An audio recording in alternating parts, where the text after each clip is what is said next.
Alô, meu irmão, minha irmã, seja muito bem-vindo a essa meditação das leituras do primeiro domingo do tempo da Quaresma, no ano C. Que o Senhor possa abençoar os seus ouvidos e também os seus lábios, para que essas palavras que vamos meditar agora possam tocar o seu coração. E uma vez tocados pelo Senhor, você possa ser instrumento dele para tocar muitos outros corações que irão estar te escutando durante a proclamação das leituras nas missas desse final de semana. Que nada seja dito aqui que não seja do desejo do Senhor nos falar, mas aquilo que ele nos disser, que ele possa gravar nos nossos corações. Que ele receba também todas as nossas preocupações, todas as nossas revoltas, todas as pessoas por quem nos comprometemos a rezar, para que o nosso coração leve e confiante possa estar totalmente voltado para Deus. Enfim, que possamos estar aqui unidos e reunidos em nome do Pai, do Filho e do Espírito Santo. Amém. Vamos ver o que o Senhor tem reservado para nós nas leituras deste final de semana.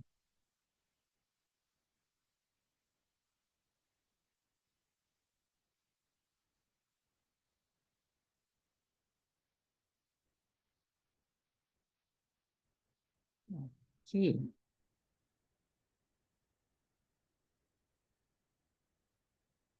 A primeira leitura é tirada do livro do Deuteronômio e diz assim: Assim Moisés falou ao povo: O sacerdote receberá de tuas mãos a cesta e a colocará diante do altar do Senhor teu Deus. Dirás então na presença do Senhor teu Deus: Meu pai era um arameu errante que desceu ao Egito com um punhado de gente e ali viveu como estrangeiro. Ali se tornou um povo grande, forte e numeroso. Os egípcios nos maltrataram e oprimiram, impondo-nos uma dura escravidão. Clamamos então ao Senhor, o Deus de nossos pais, e o Senhor ouviu a nossa voz e viu a nossa opressão, a nossa miséria e a nossa angústia. E o Senhor nos tirou do Egito com mão poderosa e braço estendido, no meio de grande pavor com sinais e prodígios. E conduziu-nos a este lugar e nos deu esta terra, onde corre leite e mel. Por isso, agora trago os primeiros frutos da terra que tu me deste, Senhor. Depois de colocados os frutos diante do Senhor teu Deus, tu te inclinarás em adoração diante dele. Essas são para nós palavras do Senhor. O que essa primeira leitura vai nos dizer, meus irmãos, e vai ser confirmado depois pelas outras leituras, como vocês verão, é que, ao contrário do que muita gente pensa, viver com Deus não significa viver sem dificuldades, não significa viver sem problemas, sem desafios. No mundo tereis aflições, diz Jesus, mas tende coragem, porque eu venci o mundo. É o que ele nos promete. Nós muitas vezes procuramos Deus por comodidade, pensando que ele vai nos colocar numa redoma e nada mais vai nos atingir. Ninguém foi mais fiel a Deus na sua missão nesse mundo do que Nossa Senhora. Nós sabemos disso. Ainda uma menina, quando foi escolhida para uma missão inigualável, que ela abraçou com o coração aberto e a alma consciente das dificuldades que iriam enfrentar. E ainda assim ela aceitou. Ela foi alertada de que uma espada traspassaria o seu coração, e ainda assim ela permaneceu fiel ao Senhor. Ela viu o seu próprio filho morrer numa cruz e ficou lá de pé. Ora, viver com Deus não significa estar longe das dificuldades. Significa encontrar em Deus a fortaleza para viver as dificuldades. E é isso que o Moisés está ensinando para o povo de Israel nesse instante. A ser grato, a olhar para os problemas e entendendo a grandeza dos problemas, compreender que se eles puderam ser superados, exatamente foram superados porque Deus interviu. No momento em que Israel clamou, Deus escutou. E Deus enxergou a opressão do povo e o libertou com mão poderosa. Meus irmãos, se nós confiamos pouco em Deus, Deus pode pouco na nossa vida, porque Ele respeita o nosso livre-arbítrio, o nosso direito de viver uma vida longe dele. Mas quem escolhe viver com Deus não significa que não terá problemas na sua vida. Significa que nunca estará sozinho para lidar com os problemas da sua vida. Significa que os problemas nunca serão fortes demais ou grandes demais que não possam ser superados. É isso que significa. Reconhecer que você nunca esteve sozinho, que toda vez que você confiou no Senhor, você, com a sua confiança nele, você deu a ele o espaço para intervir na sua vida, na sua história. E ele fez isso de uma forma generosa e contundente. Confia no Senhor e nunca se sinta mais fraco na vida, porque o Senhor te fortalece, porque o Senhor te escuta, porque para Ele nada é impossível. E se você percebe isso, aproveita esse tempo da Quaresma e olha quantas vezes na sua vida Deus esteve lá por você, esteve lá te ajudando, como ajudou Israel, esteve lá te libertando, como libertou Israel. E será que você fez como Israel e apresentou a Deus a tua gratidão, a tua adoração, o teu reconhecimento de quem Ele é e do que Ele faz? É a grande pergunta que temos que fazer nessa Quaresma. O salmo responsorial é tirado do Salmo 90, que é um dos meus favoritos. Eu amo esse salmo naquela versão musicada. Aquele que habita no esconderijo do Altíssimo, à sombra do Senhor, onipotente o cobrirá. Direi ao Senhor, Ele é o meu Rei. Direi ao Senhor, Ele é o meu Deus. Direi ao Senhor, Ele é o meu Rei. Amém. Então, o que esse salmo te ensina é, em suas dores, confia que o Senhor está perto de você. Vamos lá, então? Em minhas dores, ó Senhor, permanecei junto de mim. Quem habita o abrigo do Altíssimo e vive à sombra do Senhor Onipotente, diz ao Senhor: sois meu refúgio e proteção. Sois o meu Deus no qual confio inteiramente. Nenhum mal há de chegar perto de ti, nem a desgraça baterá à tua porta, pois o Senhor deu uma ordem a seus anjos para que em todos os caminhos te guardarem. Haverão de te levar em suas mãos, para o teu pé não se ferir em alguma pedra. Passarás por sobre cobras e serpentes, pisarás sobre leões e outras feras. Porque a mim se confiou hei de livrá-lo e protegê-lo, pois seu nome ele conhece. Ao invocar-me, hei de ouvi-lo e atendê-lo, e ao seu lado eu estarei em suas dores. Essas são para você promessas do Senhor. As cobras e os escorpiões estarão lá, as dificuldades estarão lá, mas não te derrotarão, porque o Senhor te manterá firme, o Senhor te erguerá sobre eles, e eles não vencerão você, porque o Senhor é o vencedor.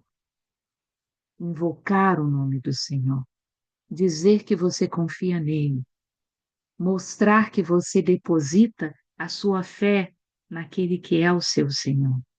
É tudo o que ele precisa para ser forte em você. E é exatamente o que São Paulo nos ensina na carta aos Romanos, no capítulo 10. Leitura da carta de São Paulo aos Romanos. Irmãos, o que diz a Escritura? A palavra está perto de ti, em tua boca e em teu coração. Esta palavra é a palavra da fé que nós pregamos. Se, pois, com tua boca confessares Jesus como Senhor, e no teu coração creres que Deus o ressuscitou dos mortos, serás salvo. É crendo no coração que se alcança a justiça, e é confessando a fé com a boca que se consegue a salvação. Pois a Escritura diz: todo aquele que nele crer não ficará confundido. Portanto, não importa a diferença entre judeu e grego, todos têm o mesmo Senhor, que é generoso para com todos os que o invocam. De fato, todo aquele que invocar o nome do Senhor será salvo. Essas são para nós palavras do Senhor. Que linda essa leitura. O que São Paulo está nos ensinando aqui é: se Deus não é o desconhecido para você, se ele já te fez promessas e isso está escrito na palavra do Senhor, e você conhece essa promessa, por que duvida? Por que hesita? A palavra de Deus revelada é a mesma ontem, hoje e amanhã. O que ele prometeu na época de Moisés é a mesma coisa que ele havia prometido na época de Abraão, é a mesma coisa na época de Jesus, é a mesma coisa na época de Agostinho, é a mesma coisa nos tempos de hoje. A palavra de Deus não muda. E Deus nos convida a confiar nessa palavra, nessa promessa que ele nos fez. Mas o caso é que a gente conhece pouco a palavra de Deus. E porque conhece pouco, confia menos ainda. E porque confia pouco, invocamos pouco a Deus. E se não chamamos, ele não entra nos nossos corações, porque ele respeita o nosso livre-arbítrio. E se ele não entra em nós, ele não pode nos fortalecer como ele gostaria. O segredo, então, segundo Paulo, é com a tua boca confessar que Jesus é o Senhor da tua vida. Acredita naquilo que a tua boca proclama e você será salvo. É crendo no coração que se alcança a justiça e é confessando a fé com a boca que se consegue a salvação. Então, o mundo pode te fazer mal. Deus vai equilibrar essa balança. Ele te fará um bem tão maior do que o mal do mundo, que você nem mesmo se deixará abalar por aquilo que o mundo te faz. Nenhum daqueles que proclamar a sua fé no Senhor será confundido. E aí não importa se você é pobre ou rico, homem ou mulher, jovem ou velho, americano ou brasileiro, africano ou judeu, não importa. Todos somos filhos do mesmo Deus. E todo aquele que o invocar será ouvido, como o povo de Israel invocou o nome dele no Egito e foi escutado. Invocar significa chamar para dentro, convidar Deus para fazer morada na sua vida, no seu coração, no seu destino. Todo aquele que invocar o nome do Senhor será salvo. E aí vamos para o Evangelho, que mostra exatamente que das tentações e dos problemas e das propostas do mundo, ninguém está isento, nem mesmo Jesus Cristo. E ele venceu a tentação exatamente usando a palavra de Deus, como São Paulo acabou de nos ensinar. Que nessa quaresma aprendamos a meditar e a usar a palavra de Deus como a arma e o escudo e a espada que vão nos proteger dos dissabores do mundo. O Evangelho é então tirado do capítulo 4 de São Lucas e diz assim: naquele tempo, Jesus, cheio do Espírito Santo, voltou ao Jordão e no deserto ele era guiado pelo Espírito. Ali foi tentado pelo diabo durante 40 dias. Não comeu nada naqueles dias e depois disso sentiu fome. O diabo disse então a Jesus: Se és filho de Deus, manda que essa pedra se mude em pão. E Jesus respondeu: A Escritura diz: Não só de pão vive o homem. O diabo levou Jesus para o alto, mostrou-lhe por um instante todos os reinos do mundo e lhe disse: Eu te darei todo este poder e toda a sua glória, porque tudo isso foi entregue a mim e posso dá-lo a quem eu quiser. Portanto, se te prostrares diante de mim em adoração, tudo isso será teu. Jesus respondeu: A Escritura diz: Adorarás o Senhor teu Deus e só a ele servirás. Depois o diabo levou Jesus a Jerusalém e colocou-o sobre a parte mais alta do templo e lhe disse: Se és filho de Deus, atira-te daqui abaixo, porque a Escritura diz: Deus ordenará aos seus anjos a teu respeito, que te guardem com cuidado, e mais ainda, eles te levarão nas mãos para que não tropeces em pedra alguma. Jesus, porém, respondeu: A Escritura diz: Não tentarás o Senhor teu Deus. Terminada toda a tentação, o diabo afastou-se de Jesus para retornar no tempo oportuno. E essas são para nós palavras da salvação. Vejam, Jesus foi batizado e cheio do Espírito Santo. Ele então foi conduzido ao deserto para ser tentado. Até mesmo o Senhor nosso Deus sofreu a oportunidade de dizer não, ao invés de dizer sim para Deus. E vejam como aconteceu a tentação. O diabo sempre espera um momento em que estamos mais fracos para nos tentar. Ele esperou Jesus ficar 40 dias sem comer. Esperou Jesus sentir fome para então começar com as suas propostas para Jesus. Meu irmão, essa quaresma é um tempo de você fortalecer a sua fé. Porque o diabo só tem oportunidade de se aproximar de você quando você está fraco. Então, alimente-se com a palavra de Deus. Alimente-se com aquilo que a quaresma nos propõe: o jejum, a oração, a penitência. Faça com que a sua alma se fortaleça, com que a sua fé seja vibrante, com que a palavra de Deus esteja tinindo na sua boca, no seu coração e nos seus pensamentos. E aí você estará forte o suficiente para enfrentar qualquer dissabor do mundo. O primeiro lugar, o diabo tenta Jesus na carne, na fome, na necessidade humana. E o que Jesus diz para ele é: o homem não existiria se não fosse a vontade de Deus. Então, não só daquilo que dá prazer à carne o homem vai viver. Não só de pão vive o homem, porque pão para o judeu é tudo aquilo que é necessário.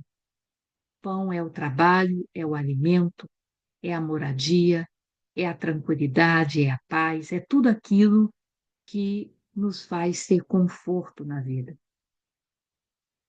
E o que Jesus quer dizer quando responde não só de pão vive o homem é: o corpo não pode ser mais forte ou ter mais apelos do que a alma tem. Porque o corpo é passageiro, o corpo é mortal. A alma tem vocação de eternidade. E ela é que tem que ser priorizada nas coisas da vida. Então, o diabo apresenta a Jesus agora a tentação na vaidade, no orgulho, exatamente na alma. oferece a Jesus poder, glória, e leva Jesus para contemplar os reinos mais poderosos do mundo. E diz para Jesus: se você me adorar, tudo isso será seu. E Jesus responde: adorarás o Senhor teu Deus e só a Ele servirás.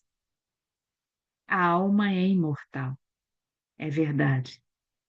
Mas se, ao invés de se aproximar de Deus e adorar a Deus, ela se aproximar do inimigo de Deus, ela viverá essa eternidade onde há choro e ranger de dente, ao invés de viver a eternidade junto do Senhor, seu Deus, na morada em que o Senhor nos foi preparar, onde ali já não existe mais sofrimento, já não existe angústia, já não existe mais vaidade.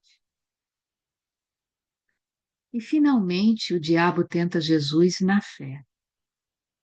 Leva Jesus a verificar se Deus realmente o atenderá se ele gritar por ele no momento de penúria. E a forma como Jesus responde para o diabo é: eu não preciso gritar no momento de penúria para saber que Deus está comigo. Então, eu não preciso tentar o Senhor meu Deus para poder verificar, para pôr meu Deus à prova. Eu confio nele, ele está comigo. E se eu precisar dele, ele mostrará a sua força e o seu poder, se eu o invocar, se eu der a ele a liberdade para agir na minha vida. O que Deus pode fazer na sua vida, meu irmão, minha irmã, não depende de Deus, depende de você. Porque para Deus nada é impossível. O único limite que ele coloca para si próprio é não ferir a sua liberdade. Então confia no Senhor, invoca o Senhor, escolha o Senhor. E você perceberá que no momento em que você se sente desfalecer diante dos infortúnios do mundo, Deus te mostrará a sua força. Deus te mostrará que você pode, como Maria, permanecer de pé diante de qualquer dificuldade, porque Ele vai estar lá com você, te livrando com mão poderosa, com braço erguido, porque Ele, o Senhor, é o Senhor do universo. Amém? Amém. E amém. Tenha uma santa quaresma e confia no Senhor em todos os momentos da sua vida. Deixa Ele te mostrar quão perto Ele está. Habite na sombra do Altíssimo e Ele estará lá com você. Vou cantar de novo o meu salmo favorito, o Salmo 90, dessa vez inteiro. Aquele que habita no esconderijo do Altíssimo, à sombra do Senhor, onipotente o cobrirá. Direi ao Senhor, Ele é o meu Deus. Direi ao Senhor, Ele é o meu Rei. Direi ao Senhor, Ele é o meu Deus. Amém. Uma santa semana.